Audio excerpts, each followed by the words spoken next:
अध्याय 901 तीर जानवर आत्मा। ज्वलंत शाही। तीर जानवर आत्मा। हान सेन ने उसके प्रकार को देखा और परिणाम देखकर बेहद खुश हुआ। वह धनुष चलाने में बहुत कुशल था, इसलिए उसने सोचा कि इस लोक में उसकी पहली पशु आत्मा का तीर होना बहुत सौभाग्य की बात है। बेशक हान सेन को अभी भी एक धनुष की जरूरत थी। अगर वह गठबंधन में वापस आ पाता तो तीसरे देवता के अभयारण्य में इस्तेमाल के लिए एक मिश्र धातु का धनुष बना सकता था, लेकिन अफसोस वह ऐसा नहीं कर सका। को लांगसी उस युद्ध के दृश्य को देखकर थोड़ी हतप्रभ थी जो उसने अभी अभी देखा था। एक साधारण प्राणी जिसके 3 जीन लॉक खुल गए थे को अभी अभी बेरहमी से और बहुत आसानी से परास्त किया गया था। हान सेन और पवन भेड़िए की जोड़ी अद्भुत थी। उनका तालमेल और सहयोग अद्भुत था और यह विश्वास करना मुश्किल था कि वे एक दूसरे को केवल 2 महीने से जानते थे। हान सेन लिटिल सिल्वर के साथ सहयोग करने का आदी था और लोमड़ी के साथ बिताए समय ने उसे दूसरे जीवों के साथ काम करने में कुशल बना दिया था। इसके अलावा वह डोंगशुआन सूत्र की संरचनाओं का उपयोग करने में भी माहिर था। पवन भेड़िए के साथ टीम बनाना आसान था। लिटिल विंड को हान सेन के आदेशों को सुनना शुरू करने में थोड़ा समय लगा था, और अगर हान सेन चाहता था कि उनकी टीमवर्क दूसरे भगवान के अभयारण्य में सिल्वर फॉक्स के साथ उसके रिश्ते जैसी हो तो उसे अभी भी काफ़ी प्रशिक्षण की आवश्यकता थी, लेकिन वह उस स्तर पर पहुंच रहा था। क्या हमें घर लौट जाना चाहिए? को लांगसी ने पूछा। उसने सोचा कि किसी साधारण जीव का शिकार करना दिन भर का काम हो सकता है। क्या हम और आगे बढ़ें? कोई जल्दी नहीं है। हान सेन अभी वापस नहीं जाना चाहता था। फ्लेमिंग शाही बहुत बड़ा था और वह ज़्यादा साधारण जीनो पॉइंट नहीं कमा सकता था क्योंकि उसका मांस बांटना पड़ता। हालांकि छोटी हवा शाही के शरीर की ओर झपटी ताकि वह उसका पेट भर सके। हान सेन ने उसे दूर रहने के लिए भौंक कर कहा। उसने जितना मांस चाहा इकट्ठा किया और ज़्यादातर भेड़िए के लिए छोड़ दिया। हालांकि भेड़िए को बहुत सारा मांस दिया गया था, फिर भी वह अपने प्रभुत्व के दावे में ढीला नहीं पड़ सकता था। हान सेन उनकी साझेदारी में अल्फा था और उसे यह सुनिश्चित करना था कि यह साझेदारी वैसी ही रहे, कहीं ऐसा न हो कि लिटिल विंड उसे चुनौती देने की सोचे। दुर्भाग्य से जानवर ऐसे ही होते हैं। क्यू लांगसी ने देखा कि उसने भेड़िए के लिए अधिकांश मांस छोड़ दिया था, और हालांकि उसके लिए इस तरह की बर्बादी देखना अजीब था, वह जानती थी कि अगर वे वास्तव में आगे बढ़ना चाहते हैं तो वे इतना मांस अपने साथ नहीं ले जा सकते।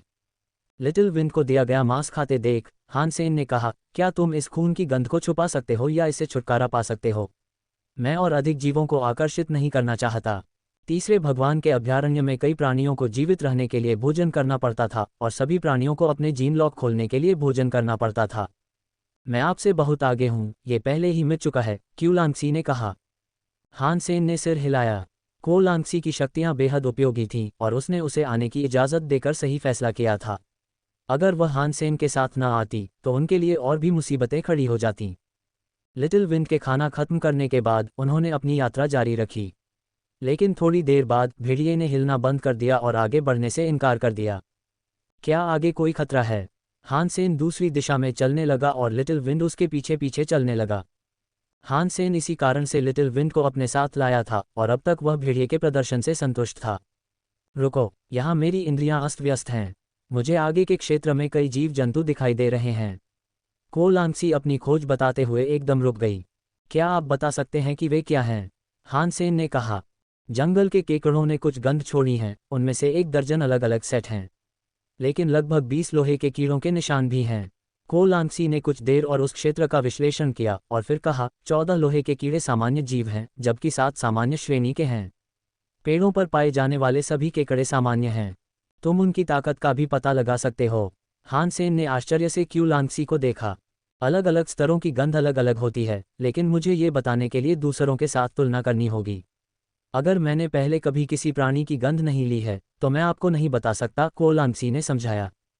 जंगल में उनकी गति धीमी हुई और कुछ ही देर में उनकी नज़र एक केकड़े पर पड़ी जिसका आकार लगभग एक आम घर की प्लेट जितना था।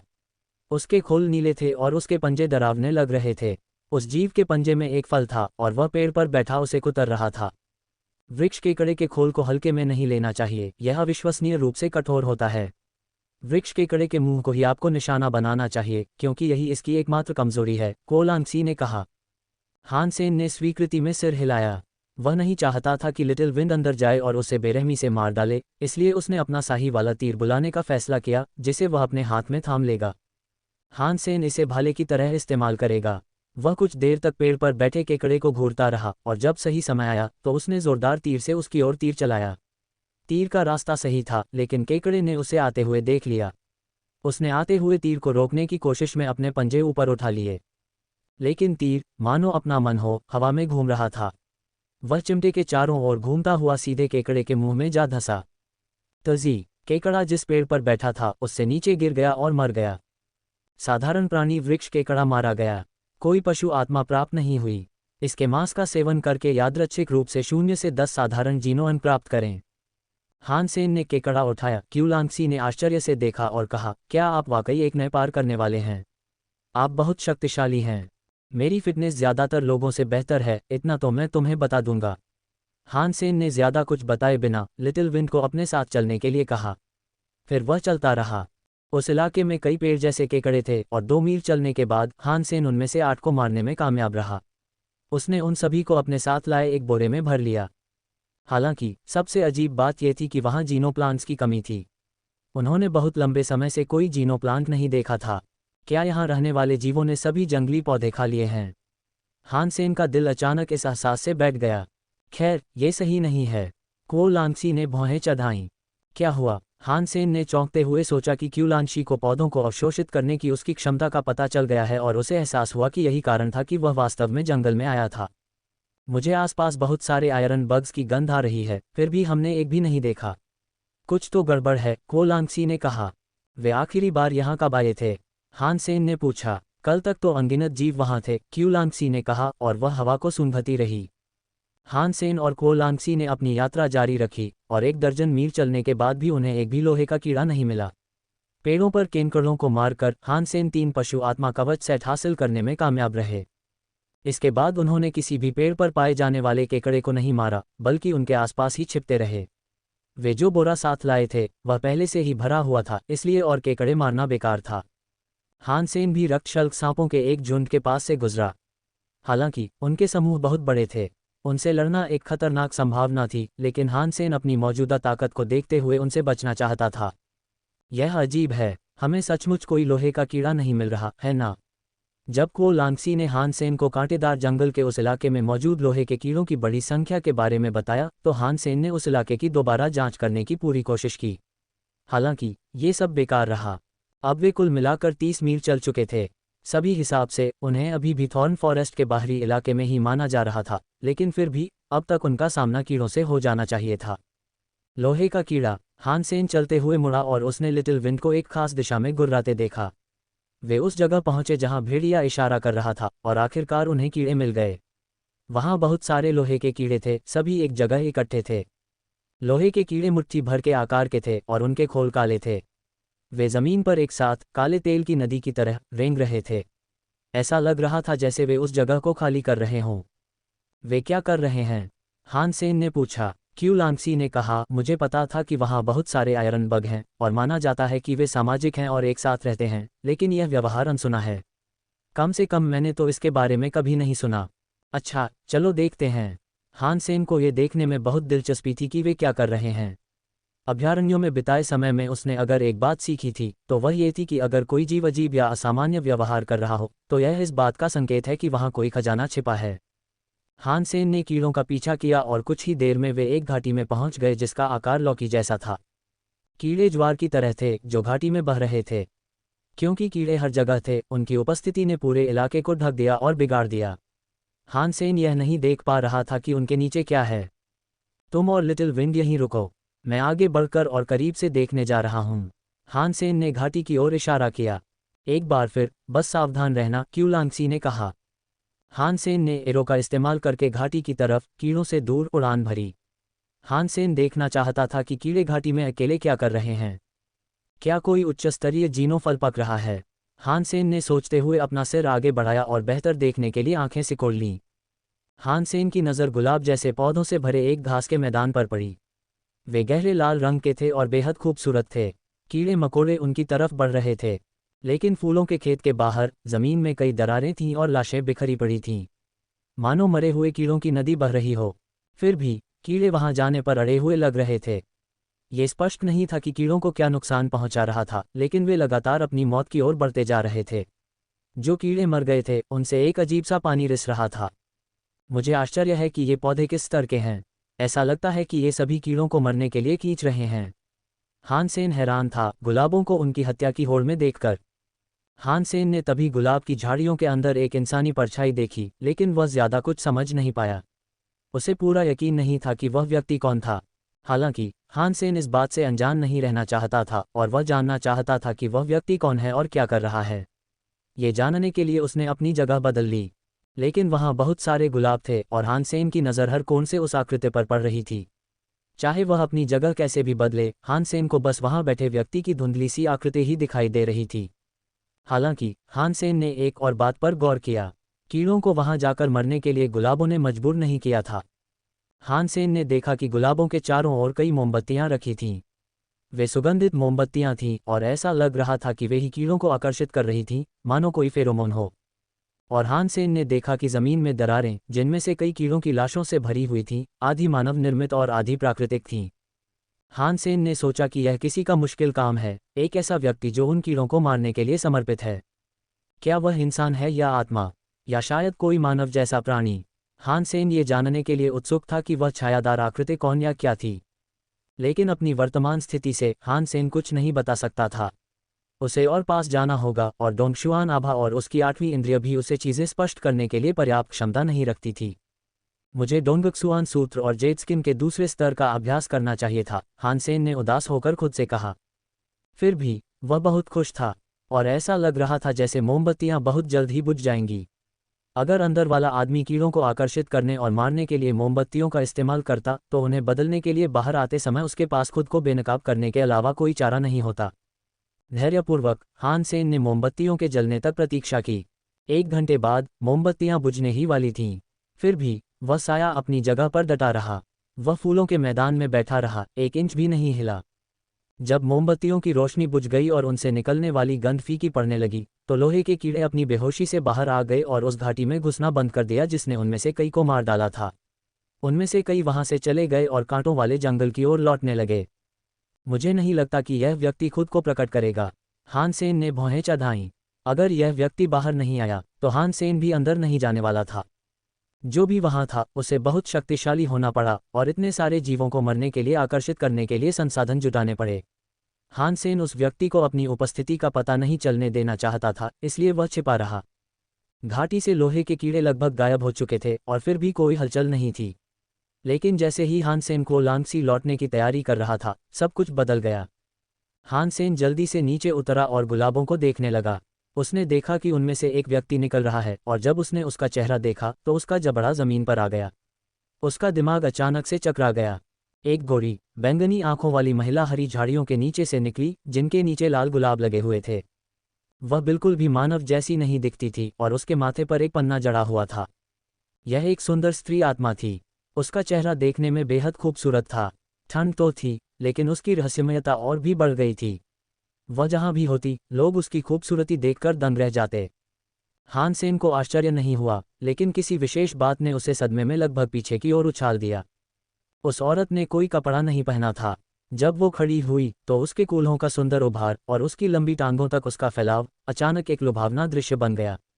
सब कुछ पूरी तरह से सामने आ गया। हान सेन की नाक से खून आने के कारण उसकी नाक गर्म हो रही थी। उसके बड़े स्तन और पतली कमर उसे ऐसा दिखा रही थी मानो वो किसी वाइफू मंगा से निकली हो। इंसानों का शरीर ऐसा नहीं हो सकता। यद्यपि वर्णित छवि हास्यास्पद लग सकती है, लेकिन वह स्वाभाविक दिख रही थी। जब वह झाड़ियों से बाहर निकली तो उसे ठंड लग रही थी, और जैसे ही वह बाहर निकली, फूलों ने उसके चारों ओर अपना रास्ता बना लिया और एक कवच बना लिया। वह बागों की रानी जैसी थी। वह जमीन की दरारों के पास पहुंची और अपने फूलों के वस्त्र से एक गुलाब का फूल तोड़ा। उसने डंठल को 2 टुकड़ों में तोड़कर उन्हें जला दिया। इसके बाद हान सेन को एहसास हुआ कि यह फूलों के डंठल थे जो मोमबत्तियों के रूप में काम कर रहे थे। डंठलों में तेजी से आग लग गई और जैसे जैसे वे जलते गए, एक अजीब सी खुशबू आने लगी। हान सेन ने सोचा कि कीड़े वापस आ जाएंगे, लेकिन वे नहीं आए। हान सेन को यह अजीब लगा और उसने सोचा कि लोहे के कीड़े पहले की तरह सुगंध का अनुसरण क्यों नहीं कर रहे हैं। आत्मा घाटी के प्रवेश द्वार की ओर मुंह करके फूल के डंठल को जलते हुए देख रही थी। कुछ ही देर बाद हान सेन को घाटी में कहीं से एक अजीब सी आवाज़ सुनाई दी। कोई चीज़ तेजी से उनकी तरफ उड़ रही थी और तीर की तरह मोमबत्ती की ओर बढ़ी। यह एक लोहे का कीड़ा था। यह थोड़ा छोटा था, लेकिन बाकी कीड़ों से ज़्यादा गहरा था। इसका खोल ऑब्सीडियन जैसा काला था। इस कीड़े के पंख उगाए थे और यह अन्य कीड़ों से बिल्कुल अलग, असाधारण गति से उड़ रहा था। ये लोहे का कीड़ा डंठल पर उतरा और उसे काटने लगा। उसके चेहरे पर अत्यधिक खुशी का भाव था। आत्मा एक कदम पीछे हटी और बस उस जीव को डंठल कुतरते हुए देखती रही। ऐसा नहीं लग रहा था कि वह उससे लड़ना चाहती थी। अगर आत्मा उस कीड़े पर अपना दावा करना चाहती है तो क्यों नहीं करती? क्या उसका डंठल जहरीला है? हान सेन को यह अजीब लगा। यही सही समय होता उस पर हमला करने का, लेकिन आत्मा ने ऐसा कुछ भी नहीं किया। वह बस कीड़े को मजे से अपना खाना खाते हुए देखती रही। हान सेन जब इस बारे में सोच ही रहा था, तभी उसे घाटी के नीचे से किसी और चीज की आवाज़ सुनाई दी। यह एक कनखजूरा था जो पूरी तरह से लाल था। वह दरारों से होता हुआ भागा और एक डंठल की ओर बढ़ा। आत्मा ने इससे पहले भी कई डंठल बिछा दिए थे, इसलिए कोई संघर्ष नहीं हुआ। हर जीव के अपने अपने डंठल थे। कुछ ही देर बाद और भी कई कीड़े आ गए। वे अलग अलग आकार और रंग के थे, कुछ काले, कुछ लाल और कुछ हरे। बाकी कीड़े भी डंठलों को खाने के लिए आ गए थे, लेकिन कुछ ही देर में डंठल बचे ही नहीं और कीड़ों के बीच लड़ाई छिड़ गई। लाल कनखजूरा आग की लपटों में घिरा हुआ था और वह हरे खोल और 8 पैरों वाले एक कीड़े से लड़ने लगा। लाल कनखजूरे में आग उगलने की क्षमता थी, लेकिन इससे हरी मकड़ी नहीं रुकी। बिना किसी डर के वह अपने कई पैरों वाले दुश्मन की ओर दौड़ा। कुछ ही सेकंड में अफरा तफरी मच गई। सभी कीड़े आपस में लड़ने लगे, कोई भी उस जगह से जाने को तैयार नहीं था। आत्मा बिना किसी भावना के लड़ाई देखती रही। क्या ये डंठल उत्तेजक हैं? हान सेन ये देखकर स्तब्ध रह गया। कीड़े एक दूसरे पर जो शक्तियां छोड़ रहे थे वे भयानक थीं। उसने सोचा कि ऐसा सिर्फ म्यूटेंट वर्ग के राक्षस ही कर सकते हैं। उस आत्मा ने उन सभी म्यूटेंट क्लास के कीड़ों को बांसुरी की तरह बजाया था। हान सेन जानता था कि उसे उस आत्मा के साथ बहुत सावधानी से पेश आना होगा। कीड़े बेकाबू हो गए थे। कटे हुए अंग और लाशें पूरे इलाके में बिखरी पड़ी थीं और वे एक दूसरे पर बेतहाशा हमला कर रहे थे। इतने सारे कीड़ों को इस तरह मरते देखना एक भयानक दृश्य था। युद्ध समाप्त होने पर केवल प्रारंभिक लोहे का कीड़ा ही जीवित बचा था। उसके कुछ पंजे टूट गए थे, लेकिन इससे उसे युद्धभूमि के बचे खुचे भोजन को खाने से नहीं रोका जा सका। जैसे जैसे कीड़े ने शवों को खाना शुरू किया, उसके शरीर में भी परिवर्तन होने लगा। उसके खोए हुए अंग पुनः प्राप्त हो गए। उसके काले खोल पर रंगीन बिंदु बिखरे हुए थे और ऐसा लग रहा था कि उसने कनखजूरे की लौ और मकड़ी की हरी रोशनी भी प्राप्त कर ली है। हान सेन ने देखा कि कीड़े ने सारी शक्तियां अपने पास ले ली हैं और वह दंग रह गया। कच्चा लोहे के कीड़े का खोल टूट गया और उसके शरीर के अंदर से कुछ निकला हुआ सा लगा। इसके बाद सिर्फ एक खाली खोल ही बचा। नवजात आयरन बग सफ़ेद रंग का था। उसका शरीर जैड की तरह चमक रहा था। उसकी आंखें लाल थीं और पंख पारदर्शी थे। टी नवजात लोहे के कीड़े ने कुछ तेज आवाज़ें निकालीं। तो इन सब के बाद कीड़ा विकसित होता है। आत्मा ने मन ही मन सोचा, मोहें चढ़ा लीं। नतीजे उसकी उम्मीदों से कहीं बढ़कर थे। लोहे का कीड़ा सबसे कमज़ोर उत्परिवर्ती कीड़ा था, फिर भी किसी तरह बच गया था। आत्मा ने लोहे के कीड़े को देखा जो अब सफ़ेद जैड जैसा लग रहा था। फिर उसने कीड़े को एक बक्सा दिया जो लताओं से बना था। बक्से से एक कीड़ा निकला। एक छोटा रेशम का कीड़ा बेल से बने डिब्बे से बाहर निकला। वह नीला और अर्धपारदर्शी था और काफ़ी सुंदर लग रहा था। ये 10वां बेस्क म्यूटेंट है। इस बेस्क आयरन बग को अपने सामने खा लो। अगर तुम ऐसा करोगे तो तुम मेरे नीले क्रिस्टल बग, एक पवित्र रक्त प्राणी बन पाओगे। आत्मा ने बग को बॉक्स से बाहर निकालते हुए कहा। फिर नीला क्रिस्टल बग रेंगते हुए आयरन बग के पास गया। जहां भी नीला क्रिस्टल बग रेंगता था वहां एक गहरा झुलसा हुआ निशान रह जाता था। वह जहरीला लग रहा था। जब हान सेन ने आत्मा को बोलते सुना तो उसने मन ही मन सोचा, इस आत्मा ने अपने इस प्राणी के विकास को सुनिश्चित करने के लिए बहुत कुछ किया होगा। उसने उत्परिवर्ती कीड़ों का उपयोग करके एक उन्मत्त उत्परिवर्ती कीड़ा बनाया ताकि वह उसे नीले क्रिस्टल वाले कीड़े को खिला सके। वाह, शायद वह सफल हो जाए। नीला क्रिस्टल कीड़ा उस लोहे के कीड़े के पास पहुंचा जिसका विकास अभी अभी पूरा हुआ था। विकास की थकाऊ प्रक्रिया के कारण वह अब कमज़ोर हो गया था। उसने भी जो हो रहा था उसे स्वीकार किया। नीले क्रिस्टल कीड़े के पास आते ही वह कांप उठा। नीला क्रिस्टल कीट लोहे के कीट के ऊपर चढ़ गया, जैसा कि वह पहले भी कई बार कर चुका था। बिना रुके उसने लोहे के कीट को सामने से खाने की कोशिश की, लेकिन जैसे ही नीले क्रिस्टल वाले कीड़े ने लोहे के कीड़े को खाने की कोशिश की, लोहे के कीड़े ने अपना मुंह चौड़ा कर लिया। उसकी सारी उम्मीदों से बढ़कर उसका कीट जैसा मुंह अनगिनत दांतेदार दांतों से सजा एक खुला हुआ मुंह बन गया। कच्चा लोहे का कीड़ा असल में वही था जिसने नीले क्रिस्टल वाले कीड़े को खा लिया था। एक ही झटके में कीड़े ने उसे बुरी तरह निगल लिया। जहां पहले वह डर और कमजोरी का दिखावा कर रहा था, वहीं अब लोहे का कीड़ा एक लालची शैतान जैसा लग रहा था। जहरीला नीला क्रिस्टल कीड़ा निहत्था लग रहा था, लोहे के कीड़े के अचानक जबड़ों के फटने पर उसे प्रतिक्रिया करने का कोई मौका नहीं मिला और इससे हानसेन और आत्मा दोनों हैरान रह गए। किसी ने भी ऐसा होने की उम्मीद नहीं की थी और यहाँ तक कि आत्मा भी अचंभित रह गई। आत्मा ने लोहे के कीड़े पर अपना गुलाबी कोड़ा मारा। हालांकि कीड़े ने बचने की कोशिश नहीं की, उसने बस अपना खोल बंद कर लिया और पूरे हमले को बिना किसी मेहनत के झेल गया। हानसेन जानता था कि उसके चाबुक में कितनी ताकत है और वो भी बहुत ज़्यादा। चाबुक कम से कम म्यूटेंट क्लास का तो होगा ही, और वो उससे कहीं ज़्यादा ताकतवर था जिससे वो और लिटिल विंड निपट नहीं सकते थे। फिर भी इसके बावजूद चाबुक लोहे के कीड़े को बिल्कुल भी नुकसान नहीं पहुंचा सका। लेकिन फिर अजीब बात यह है कि लोहे के कीड़े का खोल फिर से टूट गया और वह नीला चमकने लगा। वह फिर से विकसित हो रहा था। धिक्कार है, ये पवित्र रक्त में बदल रहा है। जोर से बोलते ही आत्मा का चेहरा बदल गया। जल्दी से उसने कीड़े के सफ़ेद खोल को तोड़ने के लिए हथौड़े से जोर से प्रहार किया। सफ़ेद खोल के अंदर से एक हरे रंग का लोहे का कीड़ा निकला। वह जेड जैसा दिख रहा था। बिना किसी हिचकिचाहट के आत्मा उसे कोड़े से पीटती रही। वह लोहे के कीड़े को उसके विकास की नई प्रक्रिया पूरी होने से पहले ही नष्ट कर देना चाहती थी। जब वह पवित्र रक्त प्राणी के रूप में विकसित हो जाएगा तो आत्मा उससे लड़ने में सक्षम नहीं होगी। वाहपा, चाबुक एक भयानक सांप की तरह था जो लोहे के कीड़े पर टूट पड़ा। उसके भयानक शक्तिशाली प्रहारों से वह विकसित होता हुआ जीव दर्द से चीख उठा। लेकिन तभी लोहे के कीड़े से एक हरी लौ फूट पड़ी और चाबुक को घेर लिया। हालांकि ये बिल्कुल आग जैसी नहीं थी, यह एक संक्षारक पदार्थ की तरह थी जो चेतना के नियंत्रण में गतिमान थी। ये तरल अम्ल से बनी एक लौ की तरह थी और इसके आगे चाबुक की कोई सामर्थ्य नहीं थी।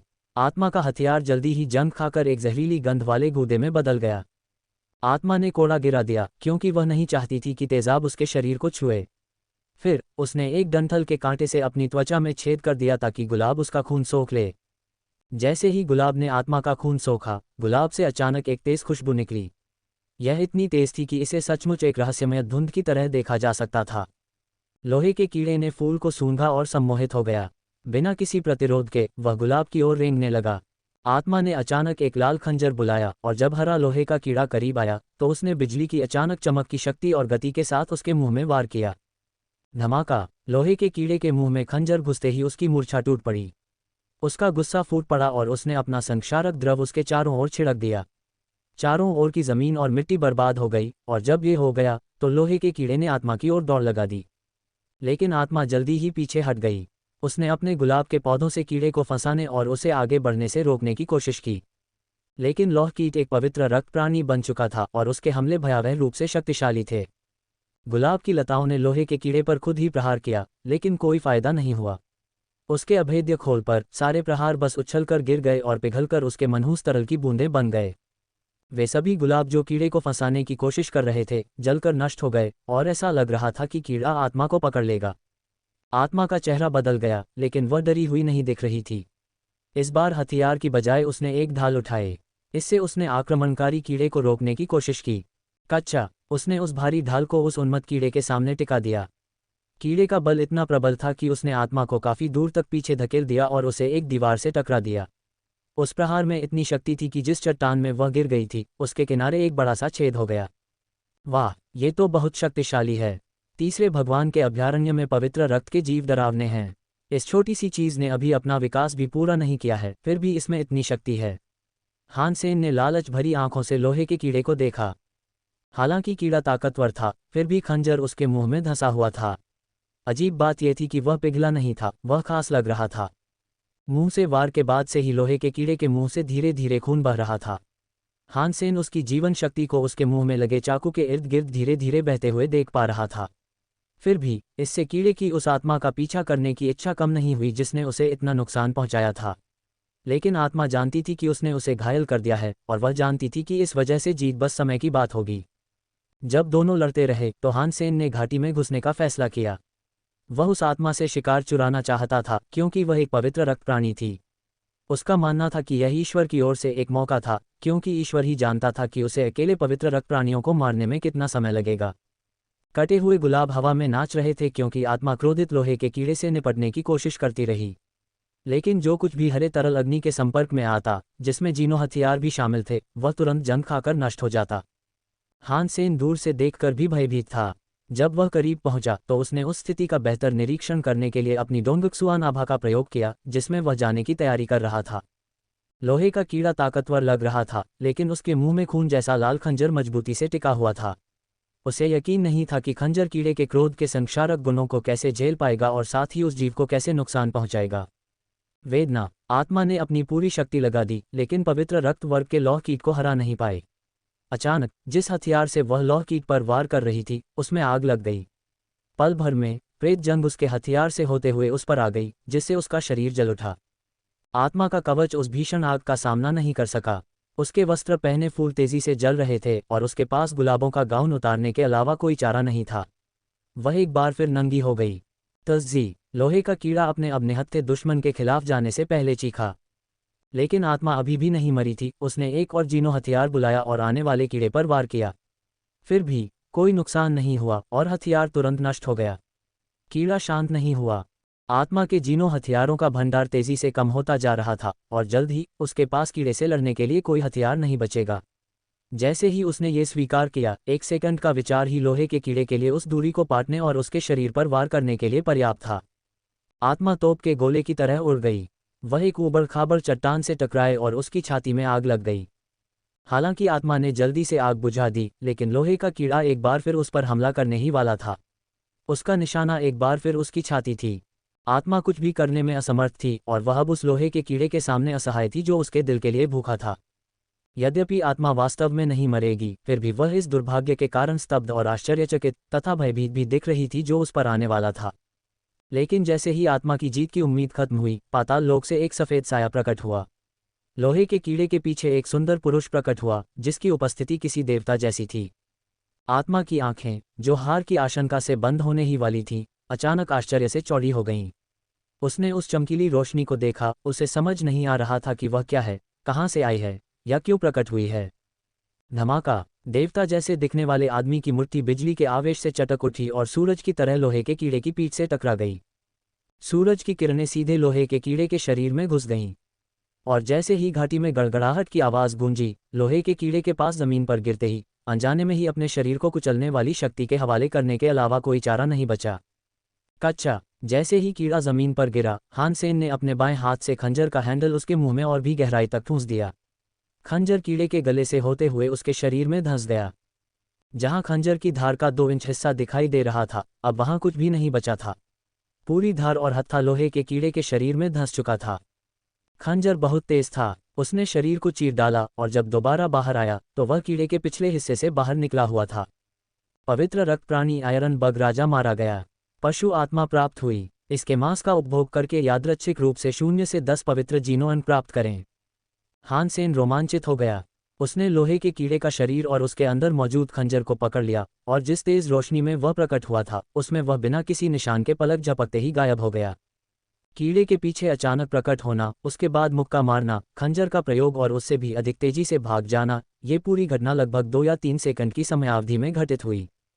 इससे पहले कि आत्मा कुछ प्रतिक्रिया दे पाती, हान सेन घाटी छोड़ चुका था। वह उसे ढूंढ नहीं पा रही थी। जैसे जैसे वह यात्रा करता गया, हान सेन की सुपर किंग आत्मा जल्द ही समाप्त हो गई और उसका शरीर सामान्य हो गया। हालांकि उसकी हिम्मत नहीं हुई कि वह अपनी गति कम करे। वह आगे बढ़ता रहा और जहां तक हो सके आगे बढ़ता रहा, ताकि आत्मा उसे ढूंढ न ले। हान सेन को क्यूलांगसी और लिटिल विंड झाड़ियों के बीच छिपे हुए मिले। वह उन्हें उस इलाके से दूर ले गया, उस दिशा में जो उन्हें कांटों वाले जंगल से बाहर ले जाती। हान सेन को बिल्कुल भी यह नहीं चाहिए था कि कोई असंतुष्ट आत्मा उसके पीछे पड़े। हान सेन ज्यादा देर तक सुपर किंग स्पिरिट नहीं रह सकता था, और अगर वह उस स्पिरिट को हराने के लिए दोबारा भी इसका इस्तेमाल करे तो भी वह नहीं मरेगी।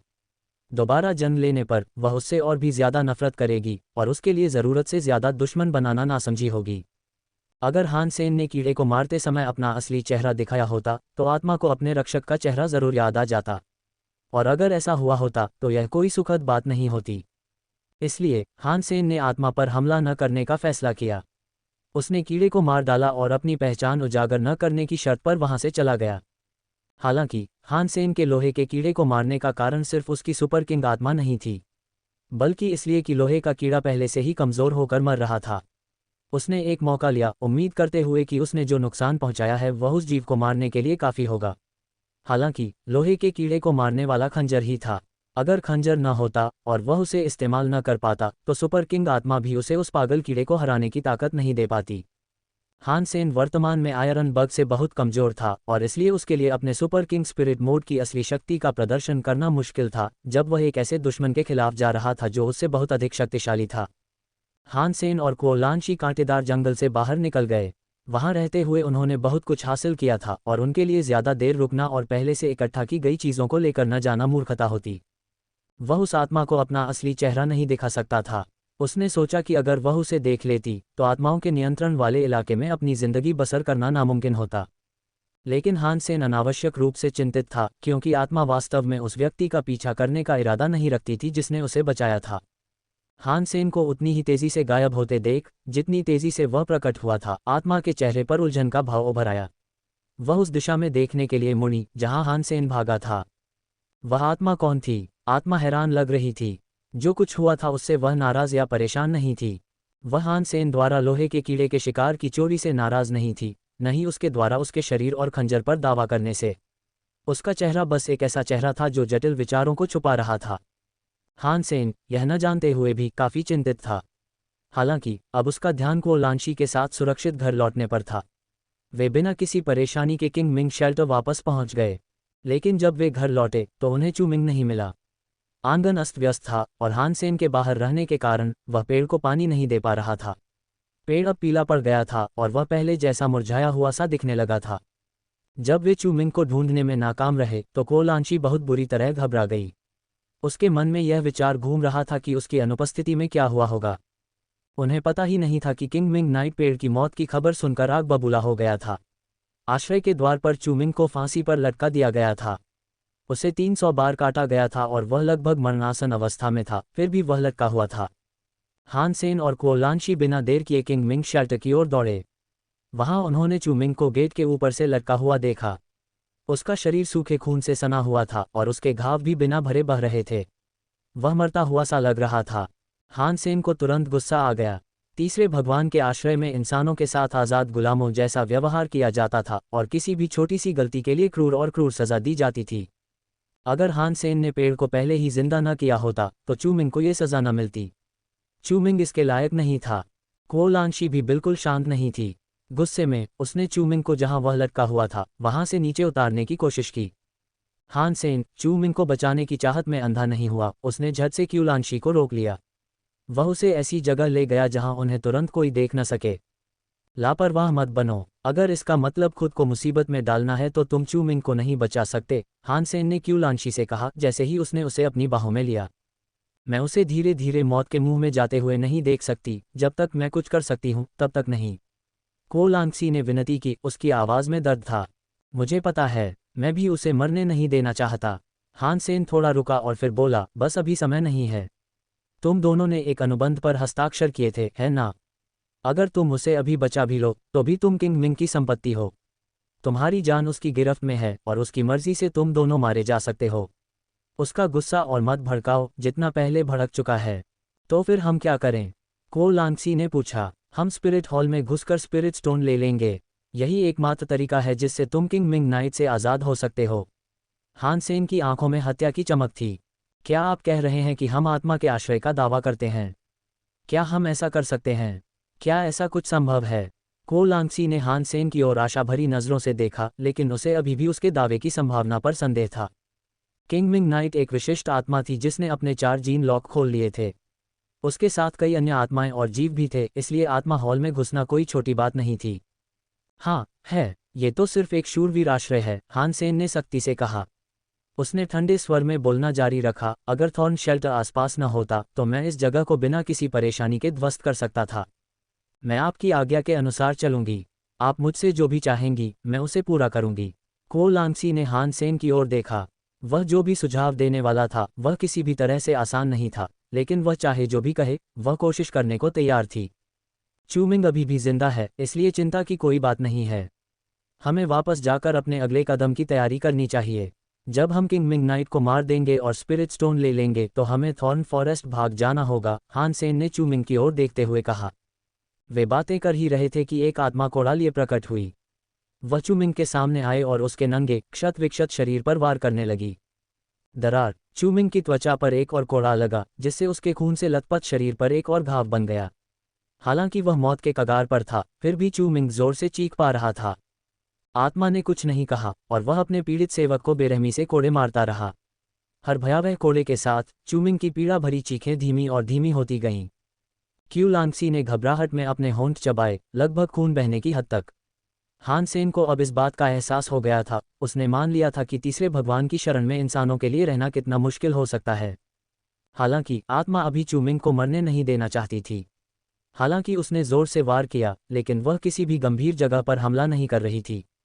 चलो चलें, हान सेन ने कहा, जैसे ही वह आश्रय से बाहर निकलने के लिए क्यू लांगसी को खींच रहा था। केबिन में वापस आकर हान सेन ने मरते हुए ड्रैगन ब्लड ट्री को देखा। अपने विश्लेषण से वह ये तय कर पाया कि वह सचमुच जिंदा है, लेकिन बहुत कम। उसने अपना रक्त रंजित खंजर निकाला और जड़ें खोदने की कोशिश की। वह देखना चाहता था कि क्या वह उसे हिला सकता है, क्योंकि वह उसे वहीं नहीं छोड़ना चाहता था। इसे बढ़ने में अभी भी 1 दर्जन साल लगेंगे, यानी इसे लगभग 12 और पानी की बूंदों की ज़रूरत होगी।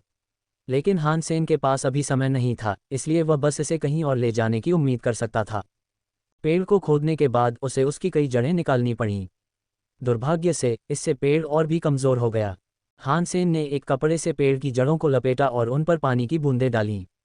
फिर उसने पूरा पेड़ गोल्डन ग्रोलर की पीठ पर रख दिया। हान सेन ने नदी के पास जो ब्लड पाइन ट्री लगाया था उसे भी उसने खोद डाला। वह सोच रहा था कि क्या वह उसे कहीं और उगा पाएगा। वह किंग मिंग नाइट से नहीं डरता था और हान सेन के लिए किंग मिंग शेल्टर को गिराना मुश्किल नहीं था, लेकिन हान सेन शाही वर्ग के थॉर्न शेल्टर से निपट नहीं सकता था। इसलिए वह बस यही उम्मीद कर सकता था कि अपनी योजना पूरी होने के बाद वह थॉर्न फॉरेस्ट की उलझी हुई शाखाओं में छिप जाए। ये देखने के बाद कि महिला आत्मा कितनी शक्तिशाली थी, वह जानता था कि वह केवल सुपर किंग स्पिरिट मोड सक्रिय होने पर ही शाही आत्माओं से लड़ सकता है। लेकिन इसकी अवधि बहुत कम थी। अगर थॉर्न शेल्टर ने उनका शिकार करने के लिए कई जीव छोड़े तो भले ही हान सेन बच भी जाए, को लांशी निस्संदेह मारा जाएगा। यही कारण था कि किंग मिंग नाइट के परास्त होने के बाद वह किंग मिंग आश्रय पर दावा नहीं कर सकता था। वह अपनी उपस्थिति जाहिर नहीं कर सकता था और जैसे ही आश्रय की अधिष्ठात्री आत्मा का वध होता, उसे जल्द से जल्द भागकर उस क्षेत्र को खाली करना पड़ता। हान सेन और क्यू लांगसी ने अपने कठिन कार्य के लिए तैयारी की और उसने उससे कहा, तुम द्वार के पास प्रतीक्षा करो। जब मैं आत्माओं और प्राणियों को आश्रय में और भीतर खींच लूंगा, तब तुम्हें चूमिंग को मुक्त करने और उसे थॉर्न फॉरेस्ट में लाने के लिए आवश्यक समय मिल जाएगा। बस एक बात, क्या हम सच में ऐसा कर सकते हैं? क्या हमारे पास वो सब है जो इसके लिए ज़रूरी है? को लांगसी चिंतित लग रही थी। वह बहुत घबराई हुई थी, लेकिन हान सेन उसे दोष नहीं दे सकता था। आखिरकार वे एक आत्मा आश्रय को ध्वस्त करने की कगार पर थे। हालांकि हान सेन सामान्य पार करने वालों से ज़्यादा ताकतवर था, फिर भी वह अकेला था। उसका एक हिस्सा यह मानता था कि आश्रय के आत्मा कक्ष तक उसकी उड़ान उतनी आसान नहीं होगी जितनी वह बता रहा था। हाँ, हम करते हैं। मुझ पर विश्वास करो। हान सेन ने देखा कि वह कितनी घबरा रही थी, इसलिए उसने आश्वस्त स्वर में उसे यह बात बताई। को लांशी एक परिपक्व महिला थी और वह ऐसी महिला थी जो तभी घबराती थी जब उसके साथ कोई बहुत गंभीर या गंभीर घटना घटित होती थी। वह आसानी से नहीं डरती थी। हान सेन ने उसके सिर पर ऐसे थपथपाया जैसे किसी बच्चे पर थपथपाता, जिससे वह शर्मा गई। फिर को लांगसी ने कहा, हम जंगल में तुम्हारा इंतजार करेंगे। मैं ज़्यादा पीछे नहीं रहूंगा, मैं ये काम जल्दी पूरा कर लूंगा, हान सेन ने आत्मविश्वास से कहा। वे किंग मिंग शेल्टर के पास वापस आ गए और हान सेन ने उसे थोड़ा पीछे रहने का इशारा किया। तुम्हें जीवित वापस आना होगा, क्यू लांगसी ने विनती करते हुए अपने होंठ काटे। मैं करूंगा, हान सेन मुस्कुराया और आश्रय में प्रवेश किया। हान सेन की शक्ति के साथ, अपने सुपर किंग स्पिरिट मोड के बिना भी, वह किंग मिंग नाइट जितना ही शक्तिशाली होगा। बस समस्या ये होगी कि हान सेन का केवल एक जीन लॉक खुला होगा। और इतने सारे जीवों और दूसरी आत्माओं के आसपास होने के कारण हान सेन जानता था कि अपनी इस हालत में वह आश्रय का दावा नहीं कर सकता। लेकिन किस्मत ने उस पर मेहरबान होकर उसके पास कुछ चीज़ें थीं जो मुश्किलों को दूर करने में मदद कर सकती थीं। उसके पास लोहे की बग बीस्ट सोल और लाल खंजर था। हान सेन आश्रय में प्रवेश करने के बाद सीधे आत्मा हॉल की ओर चला गया। स्पिरिट हॉल की सुरक्षा कड़ी थी। चौक में 10 साधारण जीव थे और 2 नाइट क्लास स्पिरिट हॉल के बाहर पहरा दे रहे थे। किंग मिंग नाइट, हालांकि, अंदर था। एक ऐसे व्यक्ति के लिए जिसने अभी अभी अपना पहला जीन लॉक खोला था, इतने खतरे का सामना करते हुए विजय प्राप्त करना एक असंभव उपलब्धि जैसा लग रहा था। लेकिन इससे हान सेन का संकल्प नहीं डगमगाया और बिना किसी डर के वह सीधे आत्मा हॉल की ओर बढ़ गया। एक काले बाघ ने तुरंत ही उस घुसपैठिए को देख लिया और उसे चेतावनी देते हुए गुर्राया। हान सेन ने बाघ की तरफ देखा और मुस्कुराया। अगले ही पल वह बुलाए गए कवच से सुसज्जित था और उसके हाथ में लाल खंजर था। हान सेन ने अपना खंजर बाघ की गर्दन की ओर घुमाया। तुरंत ही बाघ का कटा हुआ सिर हवा में उछल गया और कटे हुए गले से खून की धार बहने लगी। अगले ही पल शरीर जमीन पर गिर पड़ा। साधारण प्राणी ब्लैक आयरन टाइगर मारा गया। कोई पशु आत्मा प्राप्त नहीं हुई। इसके मांस का सेवन करके यादृच्छिक रूप से 0 से 10 साधारण जीनोम प्राप्त करें। हान सेन तुरंत ही बहुत खुश हो गया। उसे न तो पता था कि खंजर कितना तेज या शक्तिशाली है, न ही उसकी क्लास, लेकिन उसका प्रदर्शन तुरंत उसकी उम्मीदों से बढ़कर था। आसपास की आत्माएं और जीव जंतु स्तब्ध थे। उन्हें यकीन ही नहीं हो रहा था कि आश्रय की दीवारों के अंदर ऐसी लड़ाई छिड़ सकती है। और तो और घुसपैठिए ने आश्रय के आत्मा कक्ष की रखवाली करने वाले जीवों से भी लड़ाई शुरू कर दी थी। जीवों ने हान सेन को चौक के अंदर भागते देखा और एक साथ दहाड़ते हुए उसकी ओर दौड़ने लगे। हर दिशा से वे उस पर टूट पड़े। विभिन्न तात्विक शक्तियों की एक विशाल श्रृंखला चारों ओर घूम रही थी और वातावरण को एक रोमांचक अस्थिरता से भर रही थी। आग, हवा, गड़गड़ाहट और भी बहुत कुछ था और सब कुछ हान सेन को गिराने के लिए तैयार था। धमाका। विभिन्न तत्वों के मिश्रण से हुए एक विस्फोट के बाद प्लाजा के फर्श पर एक विशाल गड्ढा बन गया। चट्टानें बिखर गईं और चारों ओर बिखर गईं। धूल के गुबार हवा में छा गए और वहां मौजूद सभी लोगों की आंखों का गला घोंट दिया। आत्माएं और जीव जंतु मजाकिया तौर पर हैरान थे, मानो उन्होंने अभी अभी उस सबसे मूर्ख इंसान का सामना किया है और उसे खत्म कर दिया है जो उन्होंने कभी देखा था। उन्होंने मन ही मन सोचा, उसके पास तो कोई मौका ही नहीं था। यहां तक कि आत्मा कक्ष के प्रवेश द्वार पर पहरा देने वाली आत्माएं भी घमंड से आगे देख रही थीं। उन्हें भी लगा कि घुसपैठिया मर गया है। जब दोनों आत्माएं द्वार पर पहरा दे रही थीं, तो वे प्रसन्नतापूर्वक मुस्कुरा रही थीं। एक बार वे कुछ रोमांचक देख सकते थे, और सचमुच ऐसा ही हुआ, क्योंकि उन्होंने हान सेन के हमले को किसी कार्निवल में जोकर के प्रदर्शन की तरह देखा। इससे पहले किसी इंसान ने किंग मिंग शेल्टर पर हमला करने की कोशिश नहीं की थी, इसलिए यह एक मज़ेदार तमाशा था। लेकिन अगले ही क्षण धूल के आवरण के भीतर से प्रत्येक प्राणी पर एक मानव की छाया टिमटिमाने लगी। ये स्वीकार करते हुए कि उनके प्रारंभिक हमले विफल हो गए थे, उन्होंने अपनी जीनलॉक शक्तियों को सक्रिय कर दिया।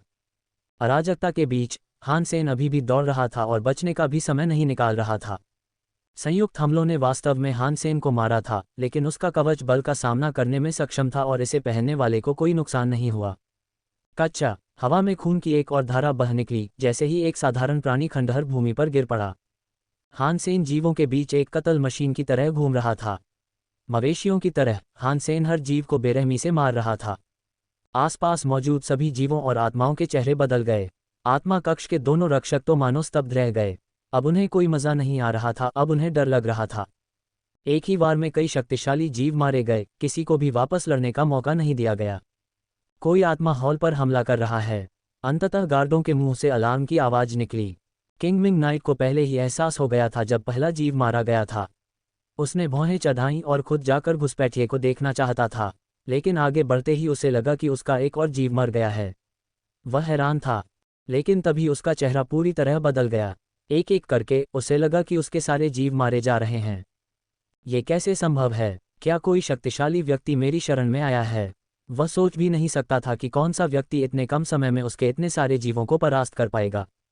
केवल शाही आत्माएं या उत्परिवर्ती प्राणी ही ऐसा कर सकते थे, और यह ऐसी चीज थी जिसके खिलाफ वह उचित बचाव स्थापित नहीं कर सकता था। लेकिन उनके आश्रय पर मुख्यतः थॉर्न शेल्टर का शासन था। उन्हें थॉर्न शेल्टर पर हमला करना चाहिए था, इस जगह पर नहीं। किंग मिंग नाइट ने अपनी गति बढ़ा दी क्योंकि उसकी ये देखने की इच्छा बढ़ रही थी कि क्या हो रहा है। लेकिन जैसे ही वह दरवाजे के पास पहुंचा, उसे जोर से लात मारकर खोल दिया गया। 2 साए अंदर उड़े, जिससे किंग मिंग नाइट की स्फिंक्टर कस गई। वे नाइट स्पिरिट्स थी जिन्हें स्पिरिट हॉल की रखवाली का काम सौंपा गया था। उनके गले रेत दिए गए थे और उन्हें दरवाजे से बाहर फेंक दिया गया था। जमीन पर गिरने से पहले ही उनकी मौत हो गई थी। जब हमलावर उस दरवाजे के पार से अंदर आया तो किंग मिंग नाइट हैरान रह गया। उसने पूछा, इंसान और आत्माएं अलग अलग होते हैं? किंग मिंग नाइट पूरी तरह से कवच पहने और नकाबपोश होने के बावजूद पहचान सकता था कि उसका घुसपैठिया इंसान है। कोई इंसान मेरी शरण में कैसे आ सकता है? किंग मिंग नाइट अभी ठीक से सोच नहीं पा रहा था। आसपास ज्यादा इंसान नहीं थे और थॉर्न शेल्टर में कुल मिलाकर सिर्फ 5 ही थे। लेकिन अब किसी ने उसके स्पिरिट हॉल में घुसपैठ कर ली थी। अपना परिचय दे, कीड़े मकोड़े, जिसने मेरे आत्मा कक्ष में अतिक्रमण करने का साहस किया है। किंग मिंग नाइट ने भाला पकड़ा और हान सेन को पुकारा। मैं ही वो आदमी हूं जो तुम्हें मारने आया है, हान सेन ने ठंडे स्वर में जवाब दिया। उसने एरो का इस्तेमाल किया और इंद्रधनुष की तरह किंग मिंग नाइट की ओर उड़ चला। तुम मूर्ख हो, किंगमिंग नाइट ने देखा कि हान सेन की गति और ताकत कितनी कम थी, इसलिए उसने अपना हरा प्रकाश भाला उठाया और अपने हमलावर से भिड़ने के लिए आगे बढ़ा। हरा भाला लाल खंजर से टकराया, जिससे चौंकाने वाला परिणाम हुआ, हरा भाला दूर जा गिरा। खंजर और हान सेन एक उतरते हुए इंद्रधनुष की तरह आगे बढ़े, एक ऐसा इंद्रधनुष जो किंगमिंग के दिल को छू जाएगा। किंगमिंग का चेहरा उतर गया, क्योंकि अब उसे समझ आ गया था कि उसके रक्षक और रक्षक जीव कैसे मारे गए थे। खंजर बहुत शक्तिशाली था। किंगमिंग नाइट एक ऐसा कुलीन योद्धा था जिसने अपने 4 जीन लॉक खोल लिए थे। सही समय पर वह हान सेन के हवाई हमले को चकमा देने और अपनी मुट्ठी से जवाबी हमला करने में कामयाब रहा।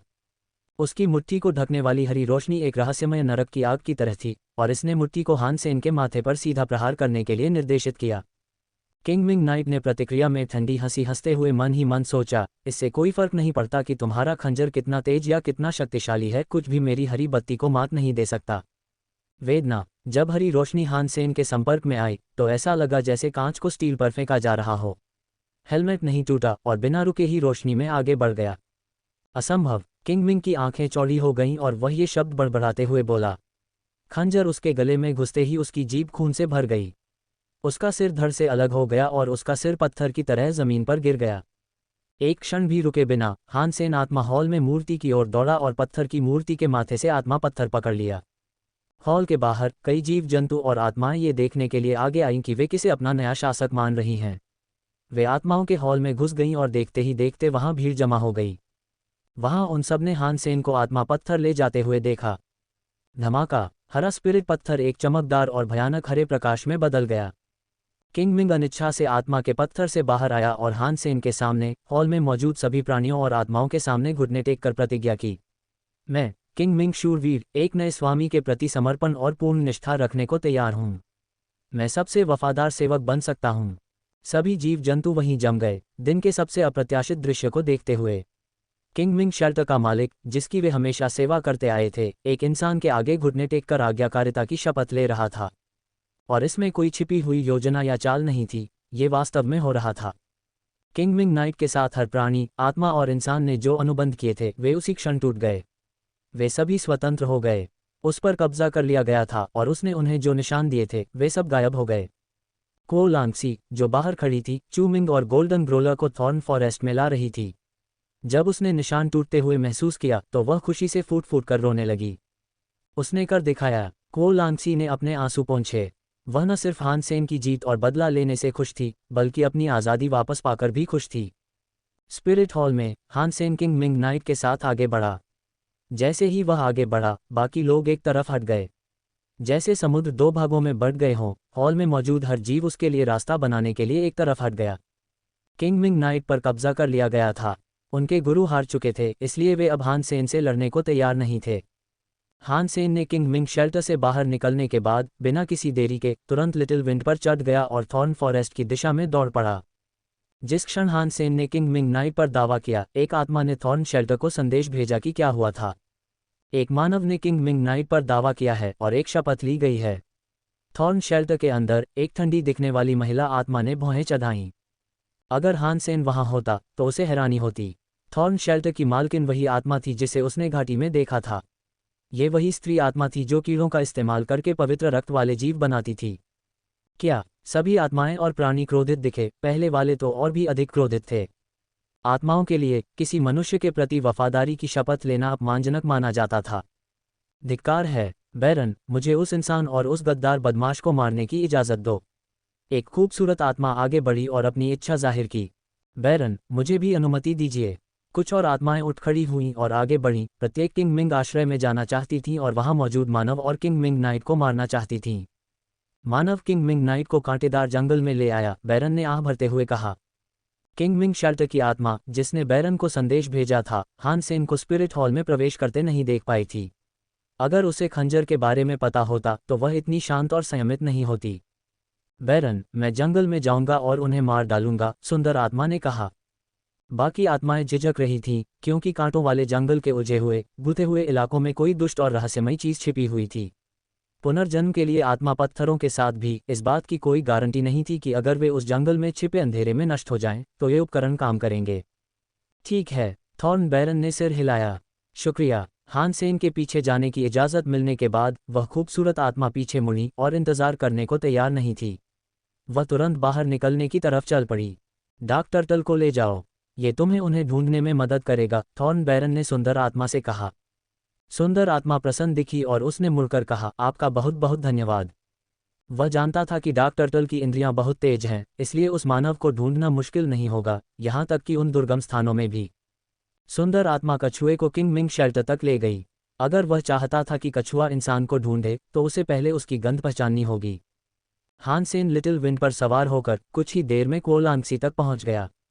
दोनों साथ मिलकर कांटों वाले जंगल में घुस गए।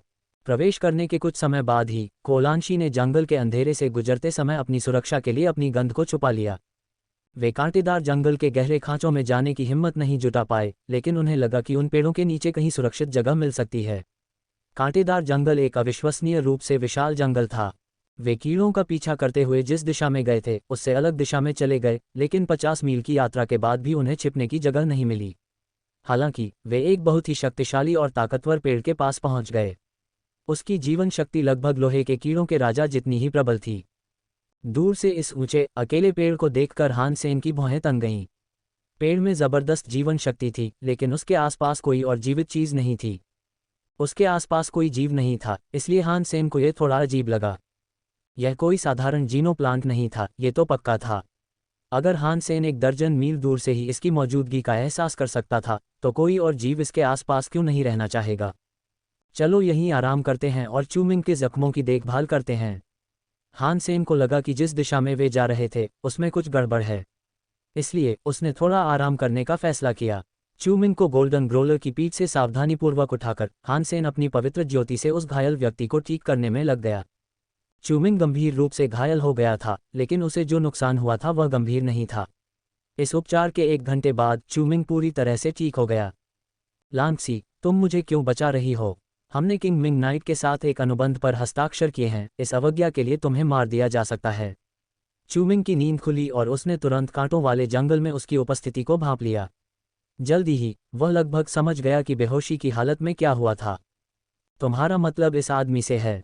हान सेन ने किंग मिंग नाइट को बुलाया। वाह, वो। चूमिंग अचानक डर गया और तुरंत पीछे की ओर कदम बढ़ाने लगा। आंखें चौड़ी करके उसने पूछा, अभयारण्य में क्या हुआ? क्या हुआ? यही हुआ। किंग मिंग नाइट अब मेरा है, हान सेन ने कहा। क्या तुम मेरी खिल्ली उड़ा रहे हो? ये कैसे हो सकता है? चूमिंग ने किंग मिंग नाइट की तरफ देखा, उसे यकीन नहीं हो रहा था कि कहीं वो किसी विकृत सपने में तो नहीं चला गया। उसने उसके पैर पर चुटकी काटी, ये देखने के लिए कि क्या वो जागेगा। बोला, ये जरूर कोई सपना होगा। सपना ही है ना? मैं अब भी उस आश्रय गृह का लटका हुआ पिनाटा ही हूँ। ये मेरा मरता हुआ भ्रम जरूर है। लेकिन चूमिंग अपनी चुभन से उपजे भयानक दर्द को महसूस करते हुए जानता था कि यह कोई मनगढ़ंत कहानी नहीं थी। जो हो रहा था वह सच था। हान सेन और क्यूलांशी ने चूमिंग को पूरी कहानी सुनाई, जिसे सुनकर चूमिंग को इसकी सत्यता पर विश्वास करने में कठिनाई हुई। तीनों आराम करते रहे और हान सेन ने उनके लिए खाना बनाने का फैसला किया। उसने शिकार किया हुआ एक केकड़ा निकाला और उसे पकाना शुरू कर दिया। चूमिंग एक बार फिर हैरान रह गया। पेट भरने के बाद तीनों ने थोड़ी देर आराम करने का फैसला किया, जबकि लिटिल विंड पहरे पर खड़ी रही। हान सेन के नए पालतू जानवर के साथ उन्हें बिना किसी चेतावनी के हमले की चिंता नहीं थी। आधी रात के बाद नन्ही हवा अचानक चीखी। नींद से जागकर वे सब चौंककर इधर उधर देखने लगे कि क्या आ रहा है। लेकिन अजीब बात यह थी कि वहां कुछ भी दिखाई नहीं दे रहा था। नन्ही हवा तो बस एक जीव थी, इसलिए वे उससे पूछ नहीं पाए कि इस अशांति का कारण क्या है। उन्होंने थोड़ी देर तक उस जगह पर खोजबीन की, लेकिन समस्या का कारण समझ नहीं पाए। इसके अलावा नन्ही हवा भी फिर से शांत हो गई थी। अगर कुछ हो जाए तो हान सेन ने जागते रहने और निगरानी रखने का निर्णय लिया, ताकि बाकी दोनों सो सकें और आराम कर सकें। उस रात उनके साथ कुछ भी बुरा नहीं हुआ, और जब अगले दिन सूरज उगा तो उन्होंने खुशी खुशी अपना सामान पैक किया और इस बात पर चर्चा की कि उनका अंतिम गंतव्य कहाँ होना चाहिए। अगर वह पेड़ कोई उच्च स्तरीय जीनो प्लांट है तो हमें उसे देखने जरूर जाना चाहिए। चूंकि उसके आसपास कोई और जीव नहीं दिखता, इसलिए शायद हम अपने लिए कुछ अच्छी चीजें बटोर सकें। चूमिंग ने उस विशाल पेड़ को देखा और उसके होंठों के कोने से लार टपक रही थी। लेकिन सांगम्यू सही है, वहां खतरा अवश्य छिपा होगा, क्योंकि उस पेड़ के आसपास कोई जीव जंतु न होना असामान्य बात है, क्यूलांगसी ने कहा। हम अभी भी मूलतः कांटेदार जंगल की सीमा में हैं। डरने की कोई बात नहीं है। यह क्या है? चू मिंग जैसे ही उस क्षेत्र को देख रहा था, अचानक जोर से चिल्लाया। क्या हुआ? हान सेन ने चारों ओर देखा और कुछ गड़बड़ महसूस की। यह कांटों वाला जंगल है ना? क्या हम यहाँ तक पहुँचने के लिए लगभग 50 मील नहीं चले हैं? चू मिंग ने देखा कि आगे पेड़ों में बड़े बड़े कांटों के ढेर उलझे हुए हैं। मुझे पूरा यकीन है कि कल रात वे कांटेदार बैलें वहां नहीं थीं। क्यू लांगसी चौंक गई और उसने चारों ओर देखा कि और क्या दिखाई दिया होगा। पिछले दिन वे एक शांत जंगल से गुजरे थे। अब उन्हें आगे कांटों की एक मनहूस लताओं का जाल दिखाई दे रहा था जो उनके आसपास के पेड़ों के बीच से अपना रास्ता बना रही थीं। अगर वे सचमुच जंगल की सीमा पर थे तो ऐसा कुछ भी उनके आसपास नहीं होना चाहिए था। क्यू लांगसी करीब से देखना चाहती थी, लेकिन हान सेन ने उसे रोक दिया। स्थिति का ठीक से आकलन किए बिना हम अकेले नहीं भटकेंगे। हान सेन ने चिंता से अपने चारों ओर कांटेदार लताओं की विशाल कतार को देखा। उनकी संख्या उन पेड़ों के बराबर थी जिनके बीच से वे गुजर रही थीं। अगर उन्हें कुछ और पता न होता तो वे खुद को जंगल के किसी गहरे कोने में मान लेते। फिर भी उन्हें पता था कि वे सिर्फ 50 मील ही चले थे। उन्हें पता था कि उन्हें पहले से ही इतनी कांटेदार बैलें नहीं देखनी चाहिए थीं। क्या यह उस विशाल पेड़ की वजह से है? चू मिंग ने उस ओर इशारा किया। बिल्कुल नहीं, ये तो बस एक पेड़ है। क्या आप ये कहना चाह रहे हैं कि इसने हमें जंगल में और अंदर भेज दिया है या कुछ और? को लांगसी ने कहा। हान सेन चू मिंग के सिद्धांत पर शक करने को तैयार नहीं था, क्योंकि उसका मानना था कि वह आदमी शायद सही हो। वातावरण बदल गया था उस एक विशाल पेड़ को छोड़कर, और इसलिए उसने कहा, हम जहाँ हैं वहाँ ज़्यादातर बदलाव हैं, पेड़ की स्थिति को छोड़कर। मुझे लगता है कि चू मिंग सही हो सकता है। अगर कोई और संभावना है तो मुझे समझ नहीं आ रहा कि वह क्या हो सकती है। तो आप कह रहे हैं कि पेड़ हमें जंगल के गहरे हिस्से में ले आया? को लांगसी ने पूछा। मुझे अभी पूरी तरह यकीन नहीं है। या तो यही बात है या फिर कांटों वाला जंगल फैलने वाला है। हान सेन पेड़ को अच्छी तरह देखने के लिए आगे बढ़ा और बोला, हमें पेड़ को और गौर से देखना चाहिए। शायद गौर से देखने पर हमारी स्थिति स्पष्ट हो जाए। अगर पेड़ ने हमारे साथ ऐसा किया तो क्या हमारे लिए उसके आसपास घूमना खतरनाक नहीं होगा? चू मिंग ने सुझाव दिया। हान सेन ने अपना सिर हिलाया और कहा, अगर हम वाकई अब थॉर्न फॉरेस्ट के गहरे, अंधेरे और ज़्यादा खतरनाक इलाके में हैं तो चाहे हम किसी भी रास्ते से जाएं, खतरनाक ही होगा। कम से कम हम ये तो सुनिश्चित कर सकते हैं कि पेड़ के आसपास कोई जीव नहीं है। इसके बाद उन तीनों ने पेड़ के पास जाकर जांच करने का निर्णय लिया। हान सेन ने लिटिल विंड को आगे बढ़कर उनका नेतृत्व करने का आदेश दिया। वह उनके दल में सबसे शक्तिशाली था, हालांकि हान सेन पहले ही आयरन बग किंग को खाकर 7 जीनो पॉइंट प्राप्त कर चुका था। हान सेन ने सोचा कि शायद लोहे के कीड़े में कोई खामी रही होगी, आखिरकार वह पूरी तरह से विकसित नहीं हुआ था। स्त्री आत्मा ने उसका खोल जबरदस्ती खोल दिया था, शायद इसीलिए हान सेन को ज़्यादा जीनो पॉइंट नहीं मिले। तीनों सावधानी से पेड़ के पास पहुंचे और जब वे पहुंचे तो लिटिल विंड पास आने में हिचकिचा रहा था। हान सेन को लिटिल विंड को अपने पीछे खींचने के लिए उसे खींचना पड़ा। कोई पेड़ के नीचे है, चू मिंग ने अचानक पेड़ की ओर इशारा करते हुए कहा।